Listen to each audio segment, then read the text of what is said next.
ഖത്തറിലെ തൊഴിൽ നിയമങ്ങളിൽ വലിയ മാറ്റങ്ങൾ വരാൻ പോകുന്നു എന്നുള്ള തരത്തിൽ പല സൂചനകളും ഇപ്പോൾ പുറത്തു വന്നുകൊണ്ടിരിക്കുകയാണ്. അതിൽ ഒന്നാമത്തെ കാര്യം പാർട്ട് ടൈം ജോലി അനുവദിക്കുമെന്നുള്ളതാണ്.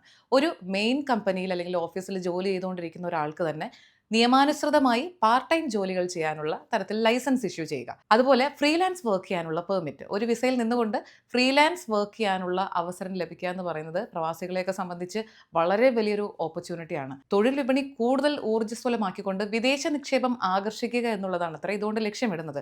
എന്തായാലും ഇതിന്റെ ഏറ്റവും വലിയ ഗുണഭോക്താക്കളായി മാറാൻ പോകുന്നത് പ്രവാസികൾ തന്നെയായിരിക്കും. ഒരുപാട് വർഷമായി വിദേശ തൊഴിലാളികൾ ആഗ്രഹിക്കുന്ന ഒരു വലിയ മാറ്റമാണിത്. ഇത് എത്രയും പെട്ടെന്ന് സാധ്യമാകുമെന്ന് പ്രതീക്ഷിക്കാം. ഇതിന്റെ ഡേറ്റോ എന്ന് മുതൽ ഇത് നടപ്പിലാക്കുമെന്നോ മറ്റ് വിശദാംശങ്ങളൊന്നും ഇതുവരെ പുറത്തു വന്നിട്ടില്ല. പാർട്ട് ടൈം ജോലിയും ഫ്രീലാൻസ് വർക്ക് പെർമിറ്റും ഒക്കെ ഖത്തറിൽ ലഭ്യമാവുകയാണെങ്കിൽ അത് ഒരു എക്സ്ട്രാ ഇൻകം വേണമെന്ന് ആഗ്രഹിക്കുന്നവർക്കും പുതിയ ജോലി അന്വേഷിക്കുന്ന ആളുകൾക്കും ഒക്കെ തന്നെ വലിയ രീതിയിൽ ഗുണം ചെയ്യും.